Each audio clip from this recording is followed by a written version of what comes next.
Experiment, try, volunteer, help people out. Somebody asks you for a hand and it's doing something you've never done before, give them a hand, learn what it is that they're doing. Be bold, put yourself out there and meet as many people as you can and try to be helpful. And then over time, you'll realize that actually the things I enjoyed the most were over here or over there. And the beneficial thing is you'll probably also have an advocate as well when you get started, because it will be that person that you helped out or that you connected to somebody or who you supported in some way. So to kick things off, do you mind giving us a little bit of an introduction to yourself? But in as best as you can, try and introduce yourself without saying what you do first, and then we can talk about what you do. Interesting. Introduce myself without saying what I do. Well, I was born in Ilford, not too far from here, in the East End of, where East End meets Essex. I have always wanted to do something to make the world a better place. As cheesy as that might sound, I grew up at a time where there was apartheid in South Africa, when there were lots of different global movements where we needed to see huge change, and I wanted to be part of drives to see those sorts of changes. But in parallel, I also was super ambitious professionally. I didn't know what I wanted to do, but I knew I wanted to do something international that would take me out of Ilford so I could see the big wide world, and hopefully something in business. So I've been hugely fortunate to be able to combine those things over the last couple of decades. I'm trying very hard not to say exactly what I do, but to give you a kind of a bit of an intro perhaps to why I do it. No, that's great. And then with what you do as well, you've got a great professional career. You've got your social enterprise, you educate, Virgin Unite, on the board of trustees there. You've got that, SEO London CEO, that right now. I don't know if I'm missing anything. Those are the highlights. Thank you. Yes, definitely doing some amazing work. And it's interesting as well because you spoke about this now, how you didn't know what you wanted to do. And you've somehow transitioned into the work you're doing now, which it seems like you're in a place where, you're happy with what you're doing and you're working towards fulfilling your vision of making the world a better place as well. How did you go about finding out what you wanted to do? Was that something you found out young? Is it a journey you've gone on? A very unconventional route. And I would say I'm always learning about what I want to do and the areas where I want to focus my career. The general theme of wanting to give back in some way and to have purpose and impact in what I do. In the very early stages of my career, where I started out in management consulting, I was working for a global firm called Accenture. I was doing that by day, but then also mentoring with organisations like Young Enterprise and the 100 Black Men of London, evenings, weekends, and days that I could get off from work. So I've always infused those two sides of my interest throughout my career, but I'm very fortunate now to be in a role where my day job is both to be a social entrepreneur. And I'd love to elaborate a little bit on what that means and what that looks like, and leading a really fantastic charity doing some amazing work with the business world. So very much spending time with business professionals, but also completely transforming the lives and outcomes for young people who are talented, but often lack the opportunity to be able to achieve their potential. So to be able to bring those two aspects together in my day job is something that's happened much, much more recently. But that theme, in terms of how I got to a point where I was able to do that theme has existed throughout my career. Yeah, so it's very much a journey you've been on then, and then you doing the mentoring work outside of your day job at Accenture and learning over time, like, okay, this is how I feel I'm going to make, how I feel I'm going to be able to make the wide sweeping change that you want to make then. Absolutely. Look, when I was at university, I was part of a program called the Windsor Fellowship. Fantastic program, similar in many respects to what SEO London does, really helping to develop young people from BAME, so Black, Asian, and minority ethnic backgrounds, so that they could achieve career success. And so part of being part of that program was we had to give back. We had to do something that was community related, that was charitable. And I did a few things, amongst which I was the president of the African Caribbean Society at Leicester University, which is the university I was going to at the time. And I became really aware pretty young, so, my late teens, early 20s, that you can give back at that point. So a lot of people will say, at some point when I achieve lots of success in my career and I can give back to others, I can help others.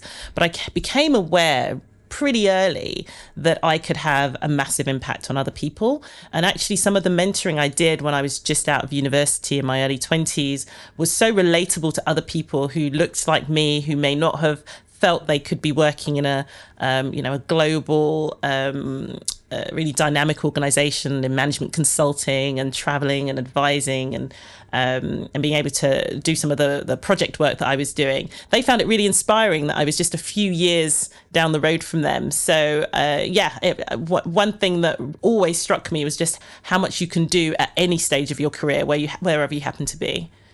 Let's take it back a little bit. So you grew up in Ilford. I did. East End. Yes. I grew up in Leytonstone. Okay. Just not too far away. Not too far at all. Growing up in Ilford, and it seems as if you were quite ambitious in some way. You've gone to university. You're doing Windsor Fellowship. You've ended up at a global firm or whatnot. In what ways do you feel your upbringing shaped the person you've become? Were you ambitious? Was that sort of instilled in you within your environment?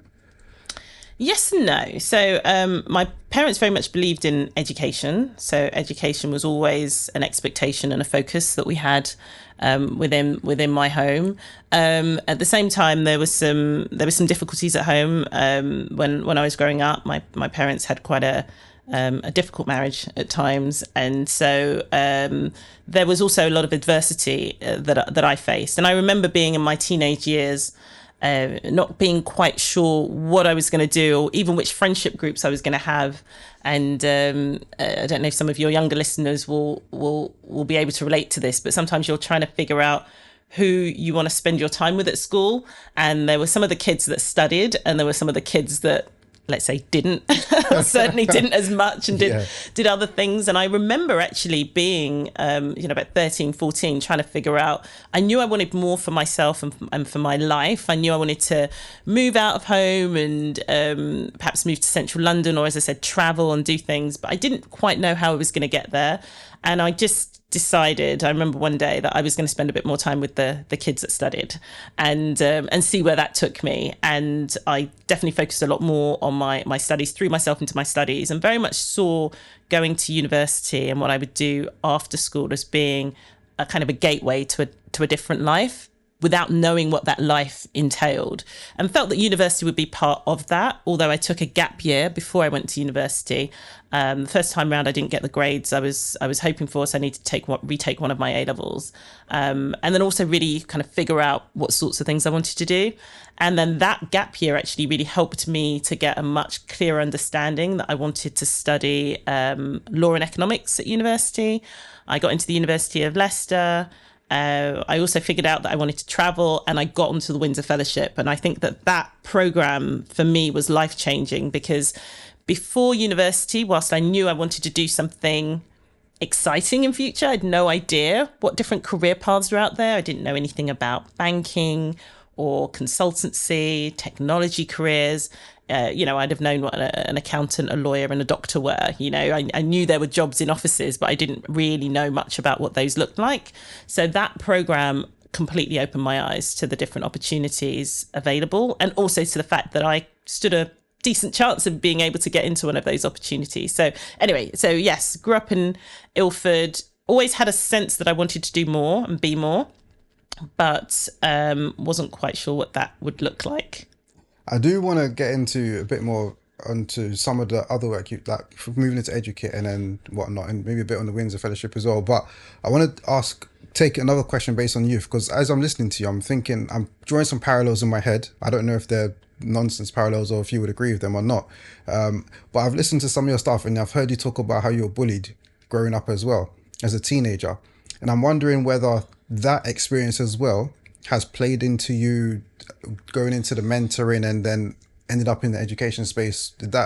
What role did that play in who you've become today as well? Absolutely. So there are a few aspects of my upbringing that you do see in my work. So yes, I was bullied. I was picked on much of the time because I was black, and I grew up in a very white environment. And even when I went to secondary school, it's a little bit more diverse, but there were no other black kids. I mean, I think there were out of the 600-700 of the students at my school, there were maybe 5 black students. Wow. And I was the only black student in my year group.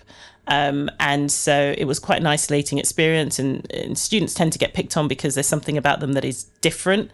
And certainly in my case, my ethnicity was that. And so, I was bullied, and I felt very isolated and very alone. And as I said, there was some, difficult stuff happening at home at the same time. So it was very, it was very challenging. And then also, members of my family have had to deal with very poor mental health as well. And more recently, and certainly in the work that I've been doing with Educate, there is a focus on mental health and well-being and having open conversations about how people are doing and the adversities that the people are facing, because I know what it feels like to either be having some of those adversities myself or to be supporting others who are going through that. And certainly when I was growing up, there wasn't that openness in terms of talking about those topics. So absolutely, you will see a lot of the themes or the experiences that I had when I was growing up reflected in my work. And just to kind of add to that as well, in terms of the experience of being kind of the only within my my school settings, sometimes high expectations were not set for me relative to my peers. I was fortunate because I passed 11 plus, so I got into the grammar school. So I was in a pool of students that were expected to do pretty well, who were academically able. But at the same time, there were some teachers who believed in me. I'm definitely not going to say it was all of the teachers that didn't have high expectations, but there were some where you could just feel that they weren't expecting much of me. And actually in primary school, when I passed 11 plus, I was the only student in my year group who passed, and there was shock. I just remember when they went through the list to figure out who had passed, and it was almost like they looked at the piece of paper and they were like, her. There was shock, and I think it is something that I have certainly witnessed, and I know that happens to a lot of young black people, which is that sometimes, and as I said, for me, it's definitely not been all of the time, but sometimes staff at schools are just not seeing the academic potential for young black students, and have certain thoughts and expectations that are not the sky's the limit, if we can put it that way. Yeah, no, it's interesting. And when you talk about the academic expectations, I feel like a lot of people are going to be able to relate to that. I remember growing up when I was in primary school. I remember, not to toot my own horn, but I was always academically, quite good in school. But I remember when I just had a few teachers that were just a bit funny. I don't know why. I always done well, and then I remember one of these school class exams, and I came top of the class, and then the way she read it out, she's like, "Oh, and the person that came top is Tevin." And right, the shock. What's this? Well, I've come top, just give me my plaudits or whatnot. No need for that. And I think a lot of people will be able to relate to that, and also the fact that you were one of the only black people. Oh yes.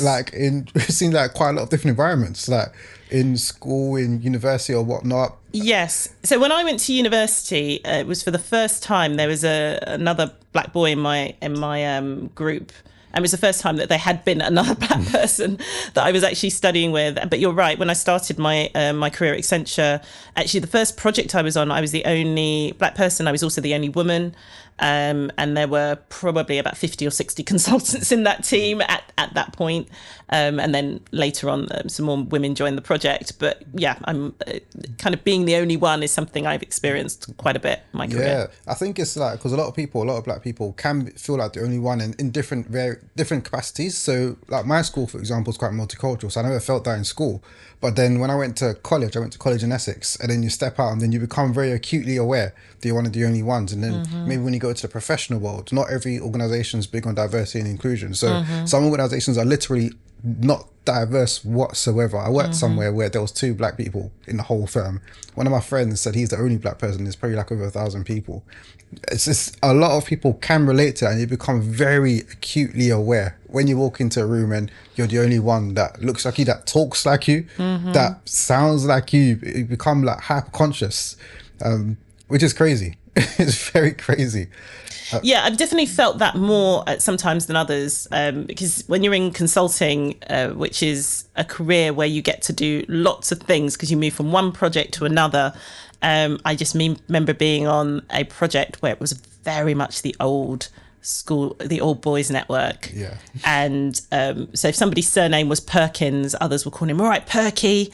And obviously I could not, refer to that person in that way. I'm using their first name, but everybody was really kind of this, did not feel inclusive at all. It felt very much like I was an outsider. I was not allowed into the conversations. I wasn't regarded as a peer. And it can be really isolating. And fortunately, I wasn't on that project for very long. But yeah, it can be tough. And you have to be, in my opinion, very proactive about seeking out support networks where those support networks are not immediately apparent. I'm really grateful that Accenture had a really good African Caribbean network at the time, which allowed me to be able to connect with other Black folks that were working there at the time. Not just within my peer group, so the early joiners or the people early in their career, but also those, there were partners who used to come. So it was good to be able to see those who had made it to the partnership, as well as every rank in between. So it was, equally I was part of the women's network, because there are challenges that as women, as female professionals, that we face as well, around how we're seen, and female leaders, and a whole raft of different things. So I had to be quite proactive, and again, doing a lot of the charity work that I was doing, a lot of the work with the different clubs and associations, helped me to forge relationships outside of my projects, which was really helpful to me at the time. So in your professional career, you worked at Accenture, you worked a couple of roles here and there, and then at some point you've made the jump from full-time in the city over to full-time social entrepreneurship. Yes. Was there a trigger that, or was it just over time, through all of the outside work you're doing, you just realize, you know what, this is what I want to do? Yeah, no, great question. So in the meantime, I had done an MBA at INSEAD, which is a really sort of reputable European business school, and has a bit of a culture of creating entrepreneurs, because you build this amazing network of business professionals and you learn a lot about leading businesses and developing strategy.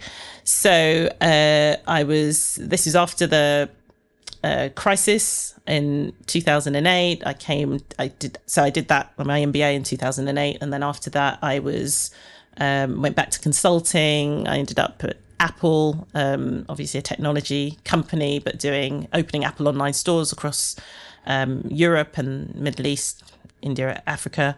I just had this epiphany, really. I felt like I'd done so much in my career. At this point, I'm just over a decade or so into my career. I've achieved a lot. I've learned a lot. But I just wanted more, and I wanted something that I really connected to in terms of my day job. Also, surviving in the corporate space can be challenging at times, and I just wanted something different for myself. So had not too much of an idea of what I wanted to do. I knew I wanted it to be entrepreneurial. I knew I wanted to try something of my own. I wanted to have a go at building something from the ground up, which was quite bold to be fair. But at the time, it was something I definitely wanted to try to do. So I left Apple, and I grabbed a sheet of paper and sat down and thought about all of the things I was really, truly passionate about, like the things I really enjoyed. Because when you're starting a business, people always say, do something you're passionate about. And for me, most of it came back to empowering young people, like doing something that really gave completely different life chances to the next generation, and also understanding the impact that type of work had had on me as well. And so that led me to speaking to schools. So I just went to one of my local schools. At that point, I was living in southeast London. I went to school in I think it was in Lewisham, and I met with one of the staff members there, one of the pastoral staff, and I just said, look, talk to me about the challenges that you have in your role. And also I had spent a lot of time with youth organisations doing really life-changing work, as I said, Young Enterprise, 100 Men of London, other mentoring groups that I'd been affiliated with. And I just felt like there's so much out there, but how do you connect that in any meaningful way to schools? And how do you measure whether students are actually benefiting from those opportunities, not just in terms of their academic progress, but also in terms of their soft skills, their mental health, their well-being. And that's where the idea for Educate was born. And at this point, I was still thinking, I want to create a business. And then a friend of mine who was actually running a charity said, well, it sounds like your business will be a social enterprise. And that wasn't a term I was familiar with, but essentially a social enterprise is a business, it's an organization, it's an endeavor, but that has at its heart a social mission and purpose. And because it's not a charity, it does give you a lot more flexibility to be able to have a very strong business model and trade and create services and value for customers, but everything ties back to the mission at the heart of the organization. So that's how I found my way into being a social entrepreneur. And from starting with that scrap of paper with a few notes and some ideas, it grew to an organization of, I think, about 25 people who are working with the organization, whether it's staff or contractors who support us, and is still going today. So it's been quite the journey. That was the birth of Educate. Yes. Yeah.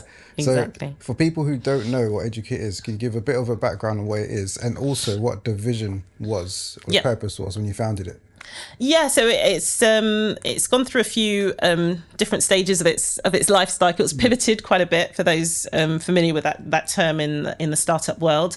But essentially, Educate does two things. So number one, helps schools to better understand and support the mental health and well-being of their students through a technology dashboard that allows them to survey students, understand how they're doing in terms of how they feel about themselves, their lives, their futures.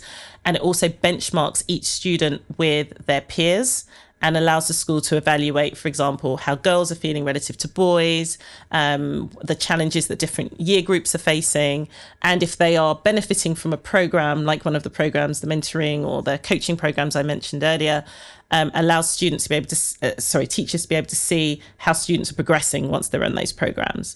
So that's one side of what we do.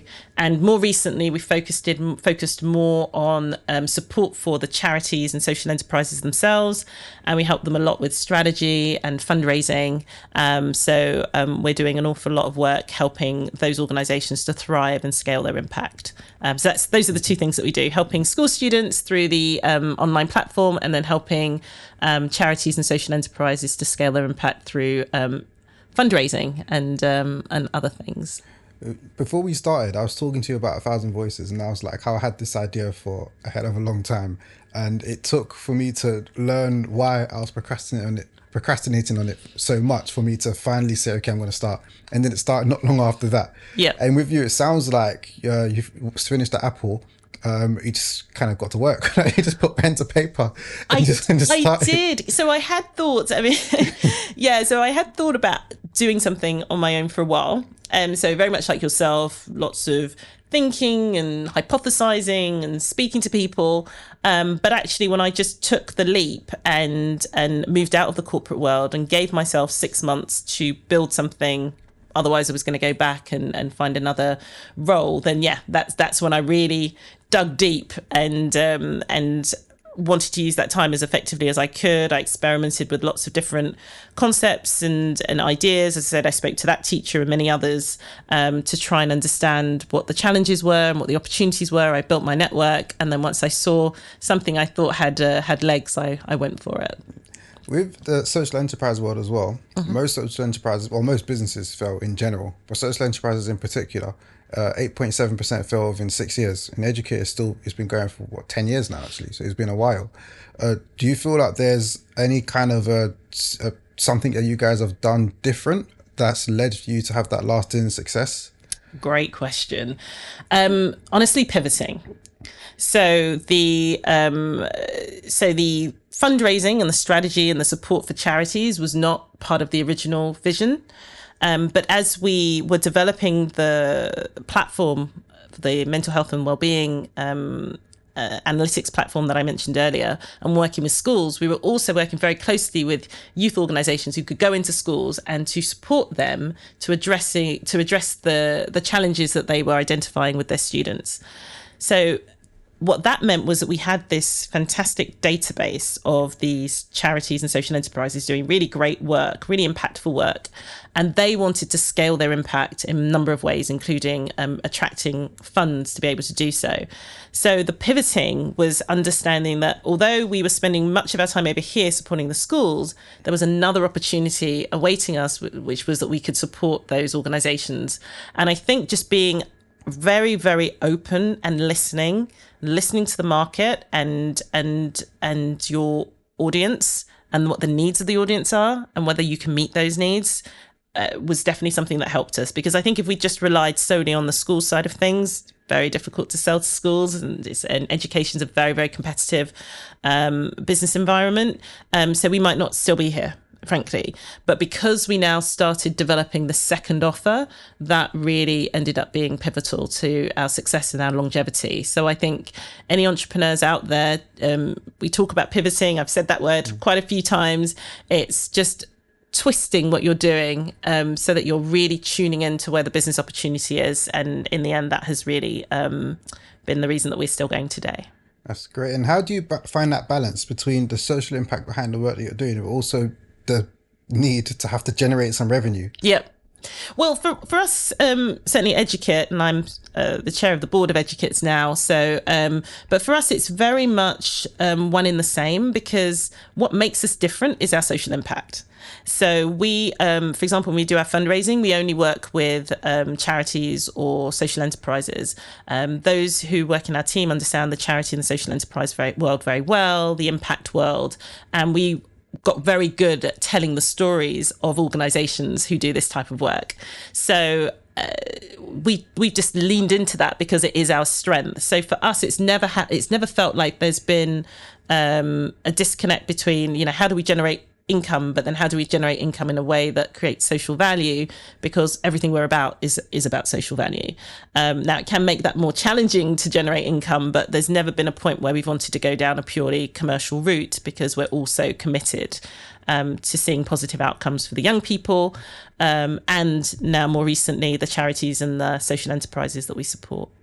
And then, so if we take it forward a little bit now as well, so Educate is going amazingly well. And then some few years down the line, a few other opportunities have come along, namely Virgin Unite and SEO London. Yes. Two major opportunities. How did they come about through your network as well? Or... So first of all, Virgin Unite, yes, it was somebody from my INSEAD, member of the business school that I mentioned I went to, came along to an event and introduced me to somebody who's on the board actually at Virgin Unite at a point where they were looking to attract some new board members.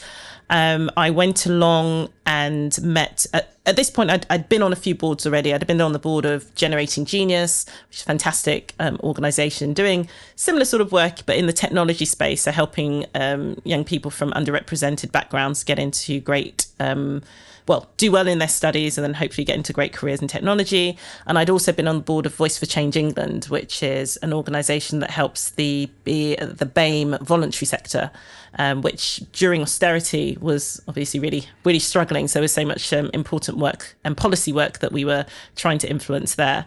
So anyway, so I'd had a couple of board roles. I was looking for a new opportunity, and the timing was great because Virgin Unite were looking to bring people onto their board. And as much as, obviously, it's a fantastic brand.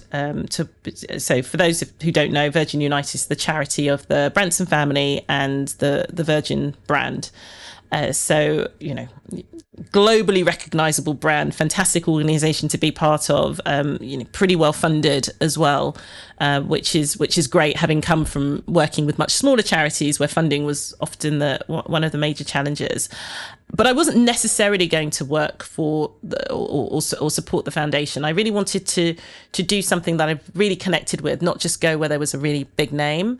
But what really impressed me was that Virgin Unite goes about achieving social impact in a very different way. If you look at the range of different projects and initiatives that are supported, I'll give a few examples. There's the Elders, bring together hugely successful people in their own area, whether it's Nelson Mandela was formerly part of the Elders, Kofi Annan, Jimmy Carter. So people, statesmen and stateswomen, of course, who've had a massive impact in their own spheres, and then who want to come together to fix global problems and to make a difference. And so Richard was part of setting this up, is very much one of that group.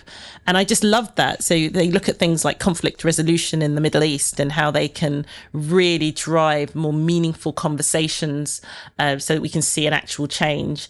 And then some of the other projects, the environmental projects, the New Now, which is it was like the elders, but trying to find the next generation of social activists and change makers and how to support those.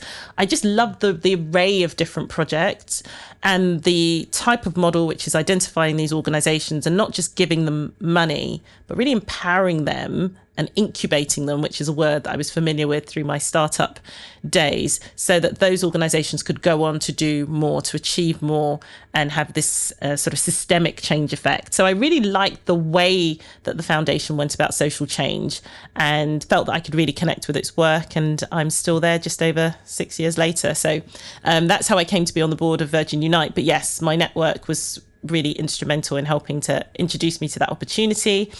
And then about 2 years ago, I felt that I had grown Educate. But at this point, it was coming up to a decade of running the organisation. I'd grown Educate as far as I could get it. I'd brought in a really great management team who were managing a lot of the day to day, and I started to think, what's my next challenge? What can I do that would really be the next stage in my career, but also fulfill the desires that I talked about earlier. I love working with the business world. I love being an entrepreneur. I love leading teams. If it were possible to have an international dimension to my work, that would be great. And then also, obviously, having that massive social impact.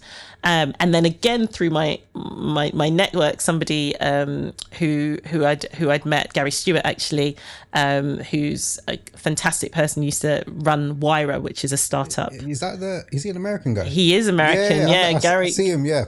Gary Stewart is awesome. And yeah, he used to run Wyra, which is a startup accelerator and incubator in central London, linked with Telefonica. But anyway, he posted on a WhatsApp group that there was a role going, and I clicked on it, had a look at it, and it was CEO of SEO London. And I had not heard of SEO London at that point, which is a real shame. One of the reasons I wanted to come onto this podcast, because I really hope that more people hear about the amazing work that we're doing as a charity. But as I read the post, I was just thinking, I could do that. I'd love to do that. And it just read like me in terms of what they were looking for. And so I reached out, and a few months later, after quite a lengthy interview process, I was appointed chief exec of the charity. So yeah. Pretty cool. Two very cool stories there. On the Virgin Unite, if you're listening and you don't know, that's actually how we met through the Founders Unite program. When was it? Feels like it wasn't that long ago. Yeah, a few months ago. Yeah, about 4 months ago. Yeah. Mm-hmm. So if you go into either my Instagram or the Thousand Voices Instagram, you'll see a pinned post, and that's me there, and that's how we met actually. So really cool. And then the SEO London as well, super cool. I know a number of people. I come across people all the time in the professional world who have gone through an SEO London program and now working in the city. So I love the fact that there's that charitable and social angle behind the work. Mm-hmm. It's very practical in literally getting people into the working world. People who come from backgrounds who may not necessarily have that kind of exposure to that world. When you spoke about earlier on, where I think when you were doing your gap year, or just before your gap year, when you didn't know what a consultant was at the time, or you didn't know about an accountant or whatnot. You don't know. If you don't know, you don't know. And it's what makes what SEO London is doing so good, because people who may not have exposure to those kind of roles are getting practical help and advice and practically being put into these organizations. So it's amazing work that you and the team are doing. Well, that was beautifully articulated. So if you ever want to roll in our PR and comms team, just let me know, because that's exactly it. We are connecting talented young people who traditionally would not have access to certain careers with life-changing opportunities. And everything that you said, a lot of it is about I mean, we tend to say that there's three needs that we're addressing. First of all, you don't know what's out there, a bit like myself when I was coming up. If you know what's out there, you don't know how to access those careers. So, how do you apply for a job as a management consultant or an investment banker or a trader, within investment banking or whatever? How would you even know where to start? So we help to provide those pathways and the training, and then understanding that you might have to do an assessment center or case study, and what do those types of assessment processes look like, and how you can ace them. So we give all that training as well. And then finally, the piece which is pivotal, which is, and when I get there, will they want me? And also, will I feel accepted and I can be my authentic self? And will they want them? We provide lots of relatable role models that they can see. And also, what would it feel to be like when I'm working there? And we talked about being the only one, and what that feels like when it doesn't go well and you feel isolated. But because we now have such a fantastic network of our alumni in so many of these different firms, not to mention that the firms that partner with us tend to have a real commitment to diversity, equity, and inclusion, a genuine commitment, then our alumni will feel much better about their careers once they join those firms, because there are others who look like them, because they have access to role models, and also because we continue to support them throughout their career. So we say, once you're in SEO, you're in SEO for life. So they can always reach out to us. We do regular alumni events, and we have lifelong learning and lots of other support we provide to those who've been through our programs. So yes, we are really trying to completely change the life chances of young people who just need to have that shot, who have so much potential, so much talent, but untapped talent. And that's what we are in the business of doing.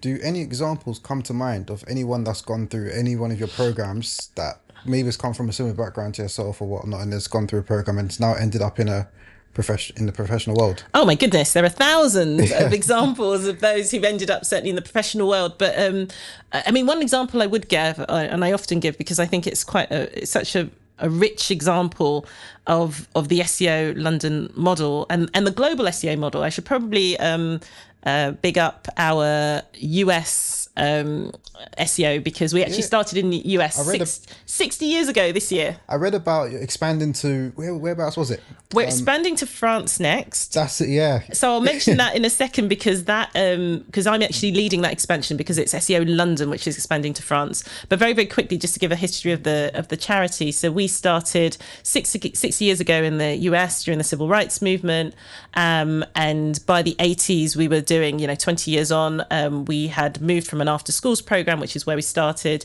to supporting young people and getting them into their first great role, particularly in financial services, lots in banking, etc.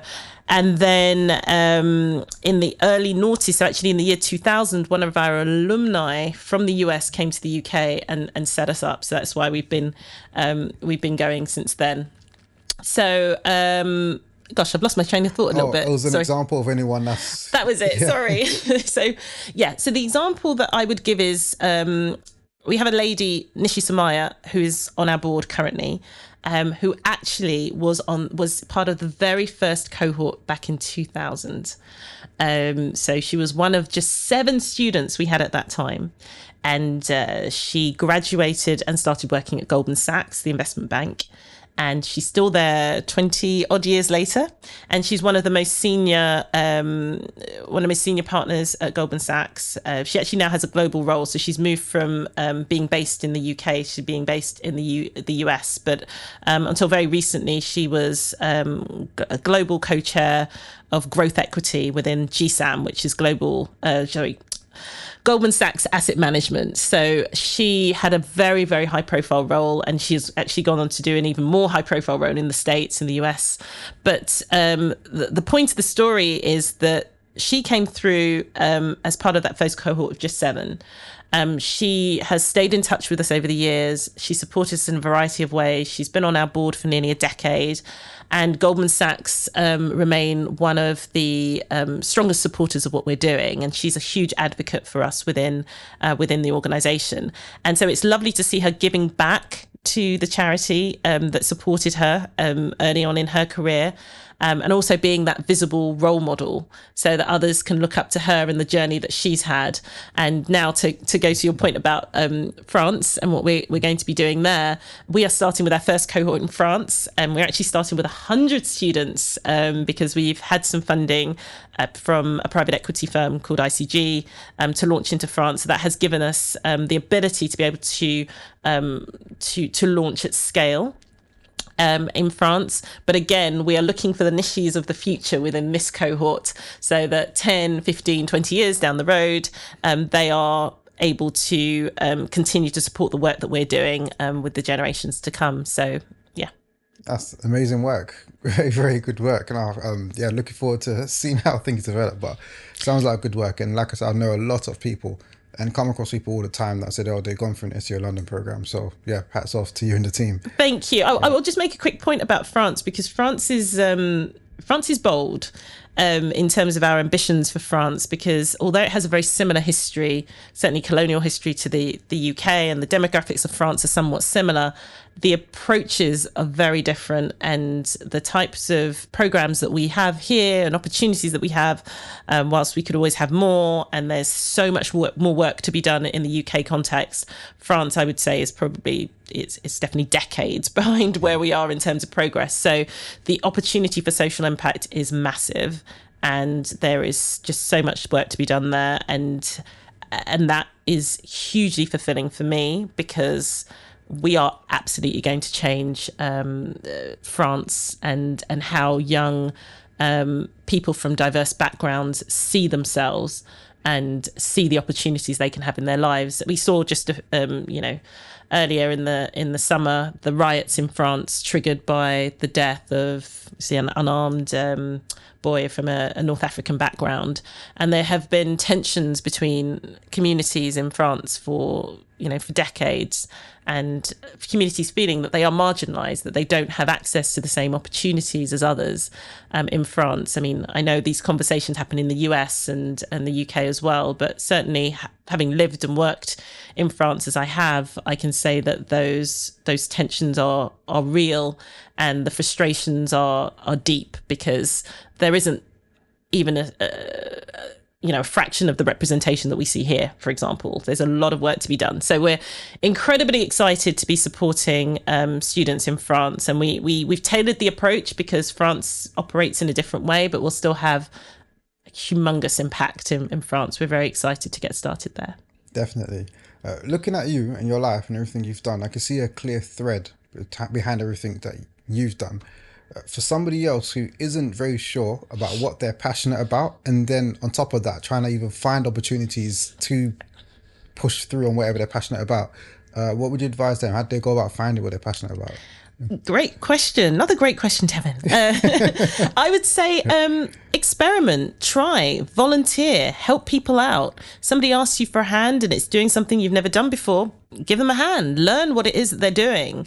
I help people a lot. I tend to be very busy. I know lots of people are very busy, but even if I'm not busy, I'm busy because I'm taking on more things, or I'm, advising people or supporting people or giving somebody a hand or seeking out opportunities to be busy through volunteering or mentoring.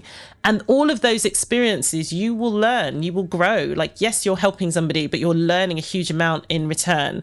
So seek out opportunities, even if they're not paid opportunities, just to learn, to build your network, to find out from people, ask people. Often if you sit down with somebody, say, I hope you don't mind me asking, Tevin, how did you get into podcasting?